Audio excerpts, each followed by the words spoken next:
Hey guys, this is God of Politics, and welcome back to a brand new video. In this video, I am analyzing the Super Tuesday 2, that's what they're calling it, Super Tuesday 2 primaries and caucuses.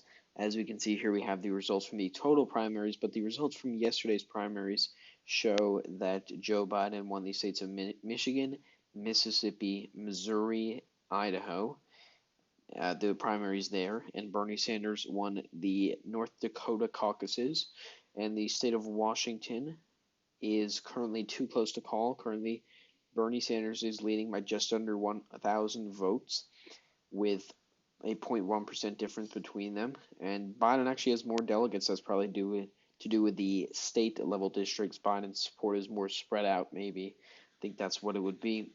But as we can see here, just to recap this all, Biden had a very good night, obviously. There's no understating that. Biden had a very good night. Joe Biden is currently in the lead with 803 delegates to Bernie Sanders' 661.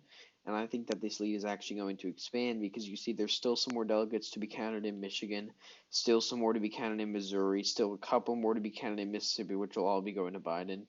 And then Biden will get some more in Washington too, which means that Biden will expand his lead as the delegate leader. And basically, Bernie Sanders' campaign is over. He came out today at 1 p.m. Eastern Time and said that he's going to stay in the race and that he's going to continue fighting. He said he's looking forward to the debate, the Democratic debate, the two-person debate, which is on Sunday, which is going to be an interesting debate to see how well Joe Biden will do when it's, him talking for a whole hour versus Bernie, and how that's going to turn out. And that's really the only hope Bernie has at this point, because I see that according to 538, if we look at this here, Biden has a 99% chance of winning not just a plurality, but a majority of the pledged delegates. Bernie Sanders is at a 0.1% chance. And even if you go to a plurality, Bernie is still only at a 0.2% chance of actually winning. So basically, to point this out, Bernie pretty much has no chance of winning the nomination.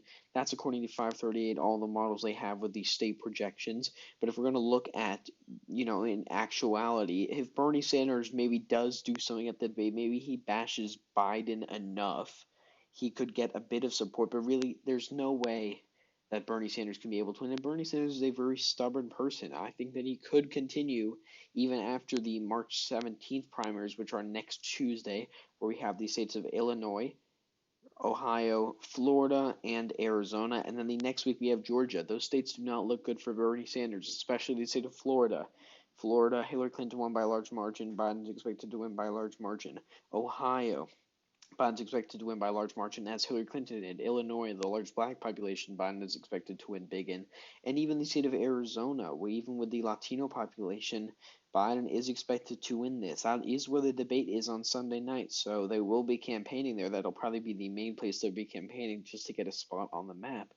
But there is no path at this point for Bernie Sanders. He is behind by 150 delegates, about, and he will be when all the delegates are counted.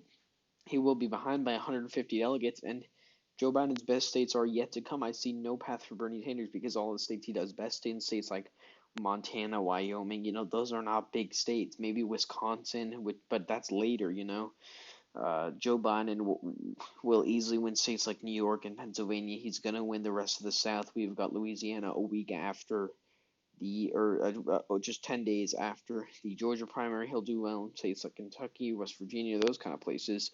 So really there's no path for Joe Biden. Maybe if Joe Biden, has some illness or something like that, it could hurt the PR moves in that sense, and then Bernie Sanders could capitalize on that.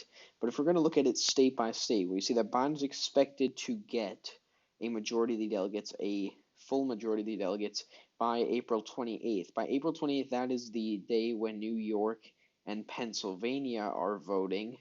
New York, Pennsylvania, yes, just New York, Pennsylvania, as well as Connecticut and Rhode Island and Maryland and Delaware. So all of the rest of the Northeast, with the exception of New Jersey, will be voting by April 28th, and that is the date that he is expected to win a majority of the delegates. And if Bernie Sanders does drop out, which is a real possibility after next week, then we could see Joe Biden end up winning a majority of the delegates much earlier than that. And so if we look at the next primaries, we have the Northern Marianas. Biden's expected to win that easily. If we're looking at Florida, the biggest prize of next week, it says Joe Biden has a greater than 99% chance out of 100 of winning this state. He's expected to get 153 delegates to 66 delegates, which in and of itself is almost a 100 delegate lead. That's an 87 delegate lead for Joe Biden just from the state of Florida. If we go to the other states too, Illinois, Joe Biden's expected to win by 40. If we go to the state of Ohio, Joe Biden is expected to win by 30. If we go to Arizona, even, Joe Biden is expected to win by 14. If you add that all up, Joe Biden's going to gain 200 delegates on Bernie, with Biden's best states yet to come. And if Bernie does not have any momentum at that point, all the money he's been getting, he'll have to spend in some way. But there is just not enough momentum to stop Biden at that point, because Biden, by that point, will probably be around 1,200 delegates, which is only 700 delegates away. And he'll get a lot of the states on April 28th when he is projected to win the overall primary. Now, the polls were actually quite accurate in these states. They showed, obviously, Washington being very close. It is very close. Another thing we have to look at here is that people like Elizabeth Warren, the dropouts, basically, combined for a whole third of the vote here. You see that Sanders and Biden only account for 2/3 of the vote. Maybe some of the new vote that's going to be coming in. We only have 69% in. It hasn't been called yet. But as we get more in, maybe that vote share will decrease, which could be better for Biden in that situation, because people like Michael Bloomberg, Pete Buttigieg, Amy Klobuchar combined for a lot more than Elizabeth Warren did. And a lot of Elizabeth Warren's vote actually went to Joe Biden. So if it weren't for them getting a lot of the early votes in, Biden would have won this state by a very substantial margin. But even so, this was a terrible night for Bernie Sanders. He really could not have gone much worse, although he did win the state of North Dakota. Only about 13,000 people turned out to their primaries, I mean, he got 2 delegates on Biden, and it's a caucus too, so that's why Bernie was able to do well, we would assume. But this just, nobody would have thought that this would have happened. I mean, Biden was down and out. I mean, he'd lost Iowa, he came fourth in Iowa, fifth in New Hampshire. He'd come second in Nevada, but losing by 26 points. He got the Clyburn endorsement in South Carolina, and then he won this by a huge margin. Would have won it even more if it weren't for Steyer. And then we said that gave him so much momentum because he had no ground game in these Super Tuesday states. He had no money compared to people like Michael Bloomberg, obviously, Tom Steyer, and even Bernie Sanders had a lot of the money from these small donations. He was able to win California, but then all these states that we saw upsets in, Massachusetts, Maine, Minnesota, Texas, nobody would have thought those states would be even close. Even states like Virginia and North Carolina were deemed swing states, and then Biden goes on and wins them by over 20 points.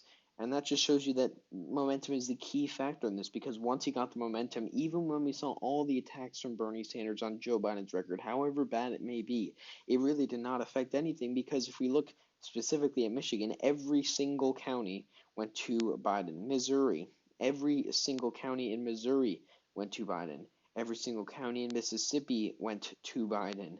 And if we're looking at Idaho, most of the counties went to Biden. And even if we're looking at Washington here, Biden is winning in the counties where it matters. The big counties and the small counties, the rural counties and the urban counties. And if we're looking at Michigan, all these counties, all these rural counties, Hillary Clinton lost to Bernie Sanders in 2016. And Joe Biden has retained the support amongst the urban voters while gaining in the rural voters. And will that make a difference in terms of the general election? Probably not too much based on these results specifically. But it shows that Biden does have support amongst working class voters, working class men, non-college educated, which is Trump's biggest base. I mean, Biden is doing better in the polls against Bernie Sanders against Donald Trump than Bernie Sanders is. So if Biden can consolidate the black vote, which he has done, consolidate the urban vote, which he has done for the most part, gain a little bit in the youth vote, and gain a little bit in the white working class vote, he might be able to beat Donald Trump. If we're looking at the betting odds here, according to Real Clear Politics, Biden's at a 92% chance. Bernie Sanders is at a 3.6% chance. And even at this point, they give Hillary Clinton a better chance than Bernie Sanders. Hillary Clinton had a 5.4% chance of getting the nomination. Maybe if Joe Biden falls ill or somehow there's a contested convention and Hillary Clinton jumps in the race, so they pick an establishment candidate once Joe Biden has secured the nomination. The polls were actually quite accurate, as we said, and it is very, I mean, I really don't have much faith in the polls, but the polls were accurate for the most part. They predicted how each state would vote. I mean, we really had limited polling from a lot of those places. But yeah, the polls were accurate. Doesn't restore much of my faith in the polls, but it restores a little bit.